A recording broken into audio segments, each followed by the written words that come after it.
Hello जी, कैसे हो आप सभी। मैं उम्मीद करता हूँ आप सभी अच्छे और बेहतर अवस्था में हो। आज है 14 फरवरी। और 14 फरवरी को आज का और कल का डिस्कशन करेंगे। 13 फरवरी का न्यूज़पेपर भी आज ही डाला जाएगा। तो आज खबरों का सिलसिला हम शुरू करते हैं। मैं उम्मीद करता हूँ आप सभी को ये पसंद आएंगी। 13 फरवरी जो दिवस होता है ये राष्ट्रीय महिला दिवस होता है। राष्ट्रीय महिला दिवस देखिए, एक तो अंतर्राष्ट्रीय महिला दिवस जो कि 8 मार्च को होता है, आपने ये डेट भी याद रखनी है। लेकिन 13 फरवरी जो होती है, इस दिन राष्ट्रीय महिला दिवस इंपॉर्टेंट हो जाता है क्योंकि देश के हिसाब से इंपॉर्टेंट है। ये क्यों होता है? क्योंकि इस दिन सरोजनी नायडू के जन्मदिन के अवसर पर यह मनाया जाता है। जो सरोजनी नायडू का जन्मदिन आ जाए तो वो भी 13 फरवरी को होता है, और राष्ट्रीय महिला दिवस भी सेम डे होता है। सरोजनी नायडू का हमारे राष्ट्रीय स्वतंत्रता संग्राम में इतना योगदान था एक महिला होने के नाते, और इनके कद को देखकर यह दिवस मनाया जाता है। यह भारत की एक स्वतंत्रता संग्राम सेनानी थी, और यह भारत की राष्ट्रीय कांग्रेस की पहली महिला अध्यक्ष थी। जो इंडियन नेशनल कांग्रेस थी उस समय वही आंदोलन को लीड कर रही थी। और आईएनसी की पहली महिला अगर कांग्रेस आ जाए तो वो 1917 में एनी बेसेंट थी। लेकिन अगर पहली भारतीय महिला अध्यक्ष आ जाए तो वो भारतीय यानी भारत मूल की थी। जो कौन थी? वो भारतीय महिला अध्यक्ष थी। तो वो थी सरोजनी नायडू। याद रखना आपने। देखिए, जो अगर आईएनसी इंडियन नेशनल कांग्रेस की 1917 में जो पहली महिला अध्यक्ष बनी थी एनी बेसेंट, वो आयरलैंड आयरलैंड की रहने वाली थी। आयरलैंड जो कि भारत से दूसरा देश है, यूके का एक हिस्सा है। तो इस करके वो पहली महिला अध्यक्ष थी, लेकिन वो भारतीय नहीं थी। अगर पहली महिला भारतीय अध्यक्ष की बात आई आईएनसी की, तो वो थी, कौन थी? वो थी सरोजनी नायडू। और इन्हीं के नाम पर, इन्हीं के जन्मदिन के दिन पर ये राष्ट्रीय महिला दिवस मनाया जाता है। और यह उत्तर प्रदेश की पहली राज्यपाल थी, जो कि पहली भारत की महिला राज्यपाल थी। यानी अगर भारत की पहली महिला गवर्नर आ जाए तो वो भी सरोजनी नायडू थी, क्योंकि ये ही पहली महिला राज्यपाल बनी थी भारत में सबसे पहले। इन्हें भारतीय कोकिला के नाम से भी जाना जाता है। बहुत इंपॉर्टेंट है। नाइट एंगल ऑफ इंडिया अगर आ जाए तो कौन है? वो है सरोजिनी नायडू। 13 फरवरी को इनका क्या क्या है, जन्म दिवस मनाया जाता है। इन्हीं के जन्म दिवस के को मतलब सेलिब्रेट करने के लिए राष्ट्रीय महिला दिवस भी 13 फरवरी को मनाया जाता है। याद रखना आपने, आपके लिए इंपॉर्टेंट है। 14 फरवरी, देखो 14 फरवरी को है ना, अलग अलग दिन होते हैं, हम अपने अपने हिसाब से मनाते हैं। लेकिन कोई इस दिन वैलेंटाइन डे भी मनाता है या कुछ और सेलिब्रेट करता है, वो उसकी पर्सनल लाइफ है। लेकिन मैं एक मतलब देश देश के समर्पण में 14 फरवरी को, आपको पता है पुलवामा अटैक हुआ था, मैं उनको श्रद्धांजलि देने के लिए मैं इस दिन मेरी तरफ से पुलवामा अटैक को सेलिब्रेट करूंगा। मतलब मेरी नज़र में जो देशभक्ति है या देश है वो पहले है। तो मैं पुलवामा अटैक को मतलब जो हुआ था उनके जो वीर थे, उनके जो उसमें जो शहीद हुए थे भारत के निर्दोष सैनिक, तो उनको श्रद्धांजलि अर्पित करूंगा। सबकी अपनी अपनी मर्जी है। देखो, सॉरी मेरे से एक गलत वर्ड निकल गया, सेलिब्रेट। एक्चुअल में सेलिब्रेशन जो होती है वो होती है अच्छे काम के लिए। ये जो अटैक हुआ था इससे भारत की नाक भी नीची हुई थी, और ऊपर से हमारे जो वीर सैनिक थे उनको उनकी डेथ हो गई थी, जो कि हमारे देश पे एक धक्का लगा था। ठीक है, तो लेकिन हम और कुछ नहीं कर सकते। तो जो वीर उस दिन शहीद हुए थे, उन वीरों को एक अच्छी श्रद्धांजलि दे सकते हैं पुलवामा अटैक 14 फरवरी के दिन उनको नमन करके। तो आज हम यही काम करेंगे। जो 14 फरवरी हम सेलिब्रेट करेंगे, जो पुलवामा का हमला हुआ था, उनके वीर सैनिकों को श्रद्धांजलि देकर, यानी जो वीर सैनिक शहीद हुए थे उनकी आत्माओं को प्रणाम करके, उनको नमन करके।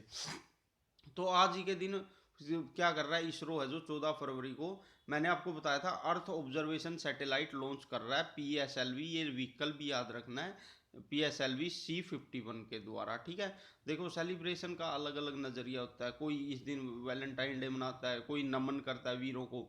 और इसरो की मुझे बेस्ट बात ये लगी कि वो इस दिन क्या कर रहा है, वो लॉन्च कर रहा है PSLV C51 से क्या कर रहा है, अर्थ ऑब्जर्वेशन सैटेलाइट, जो पृथ्वी के अन्वेषण के बारे में कार्य करेगा। कहाँ पर खनिज हैं, कहाँ पर मानसून कैसे आ रहा है, क्या चेंजेज हो रहे हैं। तो ये अर्थ ऑब्जर्वेशन सैटेलाइट इसरो सफलता से लॉन्च करेगा, जो कि उसके काम की सफलता और डेडिकेशन को दर्शाते हैं। इसरो की स्थापना 1969 में हुई थी, और हम आज के दिन पुलवामा के उन महान वीरों को, उन महान भारत माँ के सपूतों को नमन करते हैं जिन्होंने देश के लिए बलिदान दे दिया था। ठीक है। तो अब चलते हैं आगे की स्लाइड पे। नेक्टर, नेक्टर देखो, जो साफ पूछ लेंगे नेक्टर क्या है। नेक्टर क्या है? तो ये है एक research centre, north east centre for technology application and research centre. यानी नॉर्थ ईस्ट में कोई काम होगा तो उस पर ये रिसर्च करेगा कि ये काम यहाँ पे होना चाहिए या नहीं। इसके द्वारा भी क्या बोला गया है, सॉरी, इसके द्वारा बोला गया अरुणाचल प्रदेश और मेघालय 2 स्टेट ऐसे हैं जिसमें केसर की खेती की जाएगी। केसर है ना 1 लाख रुपए किलो के हिसाब से बिकता है। अब अंदाजा लगा लीजिए कितना इंपॉर्टेंट और कितना महंगा है और देश की अर्थव्यवस्था के लिए इसका कितना फायदा है। केसर की खेती अब सिर्फ कश्मीर में होती है भारत में, लेकिन नेक्टर ने पाया कि अरुणाचल प्रदेश और मेघालय में भी सेम कंडीशन है और वहाँ पर केसर की खेती हो सकती है। तो ये नेक्टर केसर की खेती अरुणाचल प्रदेश और मेघालय में भी करेगा। और भारत में सबसे ज़्यादा केसर की खेती एक क्षेत्र विशेष है पैम्पोर जिसे बोला जाता है, इस क्षेत्र विशेष पैम्पोर में की जाती है, वो जो कि कश्मीर में है।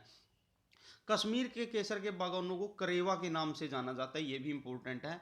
और किसे केसर जिसे कि अंग्रेजी में सैफरन कहा जाता है, इसको संस्कृत में बहुकम कहा जाता है और ये बहुकम शब्द बहुत ज़्यादा चर्चा में, तो याद रखना बहुकम का मतलब होता है केसर। ठीक है, अब चलते हैं जी आज की अगली स्लाइड पे। प्रधानमंत्री मातृत्व वंदना योजना में मैंने पहले बताया था कुछ दिन पहले, जो प्रधानमंत्री मातृत्व वंदना योजना है ये 60% फेल हो गई है। क्यों हो गई है? क्योंकि इसमें बहुत ज़्यादा डाटा मांगते हैं, 60% इसलिए फेल होगी। और ये दिखावा बहुत करते हैं, वो डाटा ना देने के कारण लोगों तक इसका लाभ नहीं पहुंच रहा है। ये सिर्फ 40% ही सक्सेस हुई है। तो इसकी इतनी बदपिटी कि अब इसमें एक छोटा मोड लिया गया जो कि एक अच्छा पॉजिटिव मोड है जिसके अच्छे फायदे मिलेंगे। प्रधानमंत्री मातृत्व वंदना योजना में क्या है कि अभी पिता के आधार कार्ड की भी ज़रूरत नहीं है, माता का आधार कार्ड दिखा दोगे तो भी उसको फ़ायदा मिल जाएगा। और इसमें क्या होता है, जब महिला को बच्चा होता है तो उसके जन्म के अवसर पर 5,000 रुपये दिए जाते हैं और अच्छा फूड दिया जाता है ताकि उसका न्यूट्रिशन लेवल को बैलेंस किया जा सके। ठीक है, इसमें अभी सिर्फ और सिर्फ जिस महिला ने बच्चे को जन्म दिया है उसके पास अपना आधार कार्ड है तो उसको सभी फायदे मिल जाएंगे। ये चेंज हुआ है, तो आपने इसको ध्यान में रखना है। आगे की जो न्यूज़ है वो क्या है कि हिंद महासागर में समुद्र की लहरों की गर्मी बढ़ रही है। आपको पता है इंडियन ओशियन का नाम इंडिया के नाम पे है और इससे हमारी समुद्री सीमा भी लगती है और भी इम्पोर्टेंट हो जाता है, जिससे कि समुद्री राज्यों पर और द्वीपों पर काफ़ी असर पड़ेगा। हिंद महासागर में समुद्रों की लहरों की गर्मी बढ़ रही है और इसमें क्या कि गर्मी बढ़ने के से समुद्री या जलवायु पर बहुत असर पड़ेगा, यानी जो समुद्र की जलवायु है और जो मानसून है उस पर बहुत ज़्यादा असर पड़ेगा। और समुद्री जीव जंतुओं की जलवायु पर भी असर पड़ेगा। आपको पता है अगर समुद्र की जलवायु का पारा बढ़ता है तो इससे समुद्री जीव जंतु हैं उनके रहने सहने पर, सांस लेने पर, उनकी मतलब हर प्रोसेस पर असर पड़ेगा। कोरल ब्लीचिंग की एक घटना होती है, यह भी बढ़ जाएगी। कोरल ब्लीचिंग में क्या होता है कि कोरल जो होते हैं उनका रंग होता है रंगीन, यानी लाल, हरे, पीले पीले, काले, जो कि उनका रंग ये दर्शाता है कि ये जिंदा है। लेकिन अगर उनका रंग सफ़ेद होने लग जाता है तो इसका मतलब है कि कोरल ब्लीचिंग हो गई है और वो मरना शुरू हो गए हैं। अगर समुद्र की लहरों की गर्मी हिंद महासागर में बढ़ती है तो कोरल ब्लीचिंग की घटना भी बढ़ जाएगी और इससे समुद्री घास भी नष्ट होने लग जाएगी, जिससे जो समुद्र में जो जंतु जानवर रहते हैं समुद्री घास के बेस पे वो भी मरने लग जाएंगे। और इससे कल्प के पेड़ भी खत्म हो जाएंगे। केल्प एक पौधा है जो कि मछलियों के लिए, इन जीव जंतुओं के लिए बहुत इंपॉर्टेंट है, वो खत्म हो जाएंगे। और मैं बता देता हूँ इसी समुद्री गर्मी के बढ़ने के कारण मन्नार की खाड़ी में पहले ही 85% कोरल ब्लीचिंग हो चुकी है, यानी कोरल पेड़ पौधे जो होते हैं वो मर गए हैं 85%। मन्नार की खाड़ी में डायरेक्ट पूछ लेंगे कि कहाँ पर इतनी हद कोरल ब्लीचिंग हुई है तो वो हुई है मन्नार की खाड़ी में 85%। इसका आप अंदाज़ा लगा सकते हो कि समुद्र की दुनिया पे कितना असर पड़ेगा इस बात से। और ये मन्नार की खाड़ी और जो मन्नार की खाड़ी है और पाक जल संधि है, ये याद रखना, ये भी इंपॉर्टेंट क्वेश्चन है, श्रीलंका को भारत से अलग करती है। ठीक है, अब चलते हैं जी आज की जो अगली न्यूज़ है 6 स्लाइड पे। इसमें क्या है कि विश्व रेडियो दिवस जो कि 13 फरवरी को मनाया जाता है, आपको ये भी आपके लिए इम्पोर्टेंट है। विश्व रेडियो दिवस कब मनाया जाता है? 13 फरवरी को। इसका काम है जागरूकता फैलाना, रेडियो का लोगों तक न्यूज़ पहुंचाना। ठीक है, और ये काफ़ी ऑथेंटिक भी होती है, मतलब ये जो रेडियो के प्रोग्राम होते हैं काफ़ी हद तक ये ठीक पाए जाते हैं, इनमें ज़्यादा मिलावट नहीं पाई जाती है। इंडियन प्रीमियर लीग में 2 नई टीमों को शामिल किया गया है जिनका नाम है गुजरात टाइटन और लखनऊ सुपर जायंट। आपके लिए बहुत इंपॉर्टेंट है। पहले इंडियन जो प्रीमियर लीग थी ना आईपीएल जिसे बहुत ज़्यादा जो वर्ल्ड फेमस है, इसमें पहले 8 टीमें थी। अब 2 नई टीमों के नाम पूछ लेंगे कौन कौन सी ऐड की गई हैं, गुजरात टाइटन और लखनऊ सुपर जायंट। ठीक है, इसका जो संचालन किया जाता है आईपीएल का board of control for cricket के द्वारा, यानी बीसीसीआई के द्वारा इसका संचालन किया जाता है, आपने ध्यान में रखना है। अब चलते हैं अगली न्यूज़ पे। भारत में आधिकारिक रूप से संयुक्त राज्य अमेरिका द्वारा ये कहा गया था कि जो हिजाब रो आजकल जो हिजाब का मुद्दा चल रहा है उस पर डिस्कशन करेंगे, लेकिन भारत ने इससे मना कर दिया यूएसए को। आपने याद रखना, बहुत इंपॉर्टेंट है। डायरेक्ट पूछ लेंगे किस देश को मना किया है भारत ने हिजाब पर, मतलब कि अपनी राय देने से या डिस्कशन करने से, तो वो यूएसए को किया कि ये हमारा व्यक्तिगत मुद्दा, आप इसमें इंटरफेयर नहीं कर सकते। और ये भी पूछ लेंगे कि किस सोशल एक्टिविस्ट ने इसके ऊपर कमेंट किया था, तो मलाला यूसुफजई ने हिजाब रो के ऊपर अपना वक्तव्य दिया था। इनको नोबेल प्राइज भी मिला है, तो ये थोड़ा इंपॉर्टेंट हो जाता है, ठीक है, हम सब के लिए। अब चलते हैं अगली न्यूज़ पर। जो बजाज स्कूटर जिन्होंने बनाया था वो महान हस्ती राहुल बजाज की मृत्यु हो गई है, बहुत इंपॉर्टेंट है। बजाज स्कूटर आप सभी जानते हैं कि कितना, मतलब ये ज़्यादा यूज किया गया लोगों के द्वारा, या इंडिया में बहुत ज़्यादा इसकी अपनी एक मार्केट थी, तो आपके लिए इंपॉर्टेंट हो जाता है। उत्तराखंड के चुनाव में सामान्य आचार संहिता, जिसे कि यूनिफॉर्म सिविल कोड कहते हैं, इसकी चर्चा हो रही है। यूनिफॉर्म सिविल कोड क्या है कि सभी लोगों के लिए, हर धर्म जाति क्षेत्र के लोगों के लिए पूरे भारत में एक ही कानून होना चाहिए, ये बोला गया है। भारत के नीति निर्देशक जो तत्व हैं, जो कि पार्ट 4 में है, उनमें बोला गया है आर्टिकल 44 के अंतर्गत, आर्टिकल 44 के अंतर्गत, कि सभी लोगों के लिए एक कानून होना चाहिए। ये मुद्दा उठाया जा रहा है उत्तराखंड में बहुत बड़े लेवल पर। और ये किस किस मुद्दे को लेकर उठाया जा रहा है, यानी शादी में, तलाक में, गोद लेने में और पैतृक संपत्ति में पूरे देश में एक कानून होना चाहिए, ताकि पूरे देश को एक रूप दिया जा सके, ठीक है। ये भी चर्चा में है। और ये आर्टिकल याद रखना, यूनिफॉर्म सिविल कोड से जुड़ा हुआ आर्टिकल 44। गौतम अडानी एशिया के सबसे अमीर आदमी हो गए हैं, और उन्होंने मुकेश अंबानी को पीछे छोड़ दिया, याद रखना, काफ़ी इंपॉर्टेंट है। एशिया के सबसे अमीर इंसान किसको बनाया गया है, तो अब वो गौतम अडानी हुए हैं, जो कि अभी नई लिस्ट आई है, टाइम्स की भी, अन्य पत्रिकाओं की भी जो भी लिस्ट आती है, उन सब में गौतम गौतम अडानी एशिया के सबसे अमीर आदमी हो गए, और उन्होंने मुकेश अंबानी को पीछे छोड़ दिया है, ठीक है। अब चलते हैं आज की अगली न्यूज़ पे। आज की जो अगली न्यूज़ है वो भी हमारे लिए इम्पोर्टेंट है, क्यों है मैं बताता हूँ। पहले क्या होता था कि भारत कोई भी सामान भेजता था, देखो ये मुंबई पोर्ट है हमारा, ये वाला, ठीक है। इस मुंबई पोर्ट से वो, ये यहाँ से जाता था ईरान, चाबार पोर्ट पे सामान भेजता था। और चाबार पोर्ट है जो ये ईरान में डेवलप किया है इंडिया ने, ये भी याद रखना, डायरेक्ट क्वेश्चन आ जाता है। चाबार पोर्ट किसने डेवलप किया ईरान में, तो वो इंडिया ने किया है। यहाँ से वो इसीलिए डेवलप किया है क्योंकि पाकिस्तान रास्ता रोक देता है मिडल एशियन कंट्रीज में जाने का। ये इसीलिए यहाँ से डेवलप किया ताकि वो मिडल एशियन कंट्रीज है उनसे जुड़ सके। लेकिन अभी क्या हुआ कि तालिबान का राज आ गया अफगानिस्तान में, और उसने भारत से हेल्प मांगी है।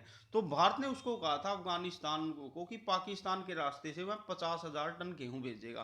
वो ये दिखाना चाहता था इंडिया भी, वो हमारी अगर देखी जाए रणनीति का है कि ये सफल मुद्दा बन गया है। क्यों बन गया है, क्योंकि वैसे पाकिस्तान ये दिखाता था कि अफगानिस्तान का वो बहुत बड़ा शुभचिंतक है, लेकिन भारत ने कहा कि वह पाकिस्तान है जो ये इसके रास्ते से अपनी गेहूं नहीं भेजने दे रहा अफगानिस्तान को। जब इंडिया ने कहा कि वह पाकिस्तान के रास्ते से गेहूं भेजेगा अफगानिस्तान को, तो उसको सस्ता सस्ता पड़ेगा अफगानिस्तान को भी और इंडिया को, पर पाकिस्तान ने इससे मना कर दिया।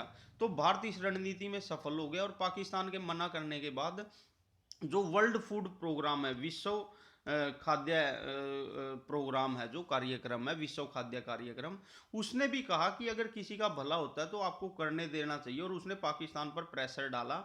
और अफगानिस्तान से तो पता है पाकिस्तान वैसे ही डरता है, तो अफगानिस्तान ने भी पाकिस्तान पे प्रेशर डाला कि आप हमारे पास जो गेहूं आ रहा है उसको रोकिए मत, वरना हम आपको ही रोक देंगे, यानी कि उसके ऊपर काफ़ी दबाव डाला। तो इस करके अब ये इंडिया इसमें सफल हो गया, जो इसको इतनी घुमा फिरा के चीज़ें भेजनी पड़ती थी चाबार पोर्ट से, फिर अफगानिस्तान, ईरान, और फिर ये तुर्कमेनिस्तान, अजरबैजान। अब इस मुद्दे पर उसकी जीत हुई है, और उसने क्या किया कि वह अफगानिस्तान को गेहूं भी भेजेगा, जिससे कि अफगानिस्तान और हमारे संबंध अच्छे होंगे। और साथ में वो क्या करेगा कि पाकिस्तान की छोटी सोच को दिखाने में भी प्रदर्शित हो गया, यानी इंडिया अपनी रणनीति में सक्सेस हो गया।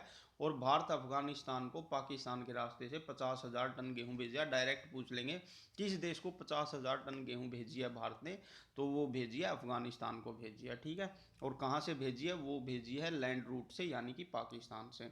अब चलते हैं आज की अगली न्यूज़ पे।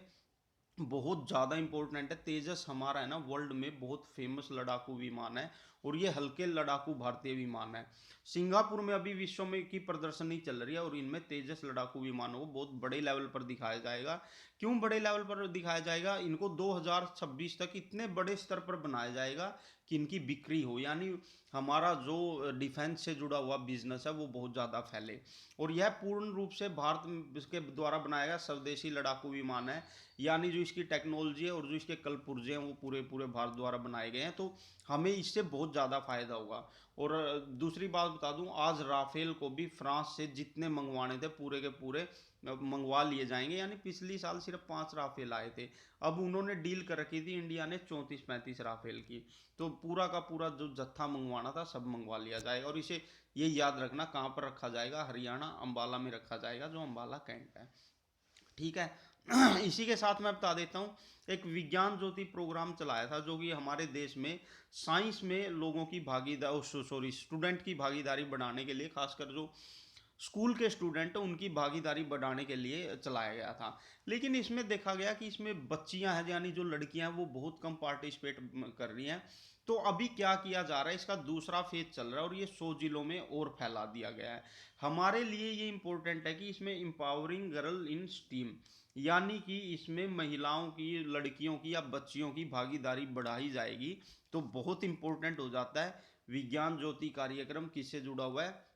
विज्ञान और तकनीकी मंत्रालय से जुड़ा हुआ है। ये देखिए, कई बार ये भी पूछ लेंगे किस मंत्रालय द्वारा चलाया जा रहा है, तो इसमें मिनिस्ट्री ऑफ एजुकेशन भी ऑप्शन मिलेगा, तो आपने कंफ्यूज नहीं होना है, क्योंकि ये एजुकेशन से जुड़ा हुआ मुद्दा है। लेकिन ये हैंडल किया जा रहा है विज्ञान और तकनीकी मंत्रालय द्वारा, 100 जिलों में चलाया जा रहा है दूसरे फेज में। और इसमें महिलाओं की प्रतिभागिता बढ़ाने के लिए इस बार बहुत ज़्यादा जोर दिया जा रहा है। यानी इसमें जो चाइल्ड रेशियो है उसमें महिलाओं की या लड़कियों की या बच्चियों की रेशियो बहुत कम है साइंस में, इसको बढ़ाने के लिए योगदान दिया जा रहा है। ठीक है। और असम में ये बहुत इंपॉर्टेंट न्यूज़ है। असम में क्या है कि काजीरंगा नेशनल पार्क है। जो नेशनल पार्क होते हैं ये पर्यावरण को बचाने के लिए, कार्बन डाइऑक्साइड को सोखने के लिए होते हैं और पर्यावरण को रक्षा करने के लिए। लेकिन असम में काजीरंगा नेशनल पार्क की एक रिपोर्ट आई है जिसमें कहा गया है कि इसमें कार्बन उत्सर्जन हो रहा है, यानी कि इसमें CO2 ये बढ़ा रहा है ये नेशनल पार्क, यानी पर्यावरण को नुकसान कर रहा है। और इस नेशनल पार्क के बारे में बता दें, इतना इंपॉर्टेंट है, विश्व के 2/3 यानी कि 68% जो एक सिंगी गैंडे पूरे विश्व में पाए जाते हैं उनके सिर्फ 68% इसी काजीरंगा नेशनल पार्क में पाए जाते हैं। आपसे डायरेक्ट पूछ लेंगे कि जो काजीरंगा नेशनल पार्क है वो कहाँ पर है? असम में। छोटे मोटे एग्जाम में तो, मीडियम और हाई लेवल के एग्जाम में ये पूछेंगे कि किस नेशनल पार्क में अभी कार्बन उत्सर्जन बढ़ रहा है या पर्यावरण को नुकसान हो रहा है, तो वो है काजीरंगा नेशनल पार्क। साथ में पूरे वर्ल्ड में एक सिंगी गैंडे, वन हॉर्न राइनोज हैं जो वो बहुत ज़्यादा, वो बहुत कम पाए जाते हैं। यानी वन हॉर्न राइनोज जो एक सिंगी गैंड है पूरे वर्ल्ड में बहुत कम पाए जाते हैं। और पूरे वर्ल्ड के 68% गेंडे सिर्फ एक नेशनल पार्क जो भारत में है काजीरंगा नेशनल पार्क में पाए जाते हैं। हमारे लिए बहुत प्राउड की बात है। और ये भी पूछ लेते हैं, यह राष्ट्रीय पार्क किस नदी के किनारे है, तो यह ब्रह्मपुत्र नदी के किनारे है और इसे 1974 में राष्ट्रीय पार्क घोषित किया गया। आपने ये भी ध्यान में रखना है। और ये बहुत इंपॉर्टेंट है, यह यूनेस्को की वर्ल्ड हेरिटेज साइट यानी विश्व विरासत स्थल में भी शामिल है। और इससे रिलेटेड मैं और भी आपका मुद्दा क्लियर करवा देता हूँ।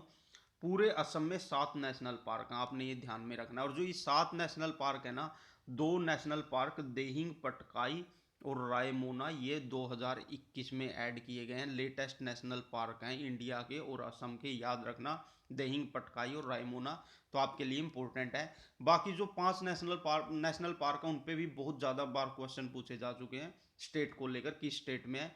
मानस नेशनल पार्क असल में असम में है, ओरंग नेशनल पार्क असम में, नामेरी नेशनल पार्क असम में है, डिब्रूगढ़ सिखोवा नेशनल पार्क असम में, और काजीरंगा तो हमने अभी डिस्कशन ही किया है, ये भी असम का नेशनल पार्क है। अब चलते हैं अगली न्यूज़ पर। जो आज की जो अगली न्यूज़ है ये भी बहुत इंपॉर्टेंट है। भारत में एनीमिया मुक्त भारत जो अभियान है इसमें तेज करने की बोली है, यानी कि जो एनीमिया है यानी लोहे की कमी है किसमें, भारतीयों में, उसको तेज किया जाएगा इस अभियान को, और ताकि अच्छा पोषण हो सके भारतीयों का, तो एनीमिया मुक्त भारत अभियान को तेज किया जाएगा। और इसमें जो महिलाओं में सबसे ज़्यादा एनीमिया पाया जाता है, यानी पुरुषों में कम और महिलाओं में एनीमिया ज़्यादा पाया जाता है, तो महिलाओं को एनीमिया मुक्त करने के लिए एक एजेंडा चलाया गया है। ये इतना इंपॉर्टेंट है, डायरेक्ट पूछ लेंगे। 6 × 6 × 6 यानी 6 गुना 6 गुना 6 जो स्कीम है किससे रिलेटेड है? ये महिलाओं को एनीमिया से मुक्त करने के लिए ये स्कीम चलाई गई है, 6 × 6 × 6। इसके तहत क्या होगा, 6 तरह की योजनाएं बनाई जाएंगी ताकि महिलाओं को एनीमिया मुक्त किया जाए। 6 लाभदायी काम किए जाएंगे और 6 संस्था इसके लिए काम करेंगी। तो इस तरह से आप इसको याद रख सकते हो। और एक और कंपेन है, #1pledge49। ये इसी से रिलेटेड है। 1pledge49 क्या है? यानी कि महिलाओं की हर 9 तारीख को, ये 9 का मतलब है 9 तारीख, महिलाओं की हर 9 तारीख को चेकअप होगा हर महीने। यह भारत सरकार द्वारा किया जा रहा है, यानी फ्री में चेकअप होगा हर सिविल हॉस्पिटल में, सरकारी अस्पताल में। 9 तारीख का महिलाओं का हर तरीके से फ्री में चेकअप होगा हर महीने की 9 तारीख को। यह भारतीय सरकार की एक अच्छी पहल है। ठीक है। तो ये था आज का 13 और 14 जो फरवरी है, यानी कल का भी डिस्कशन और आज का भी। कल और आज की दोनों दिन की न्यूज़ मैंने 14 फरवरी को डाल दी हैं। तो ये आज का और कल का आपका डिस्कशन था, 13 और 14 फरवरी 2022 का। मैं उम्मीद करता हूँ आप सभी को पसंद आया होगा। मेरे टेलीग्राम चैनल को भी ज्वाइन कर लीजिए, जिसका लिंक मैं नीचे डिस्क्रिप्शन में दे दूंगा। आप सभी का बहुत बहुत धन्यवाद। जय हिंद, जय भारत।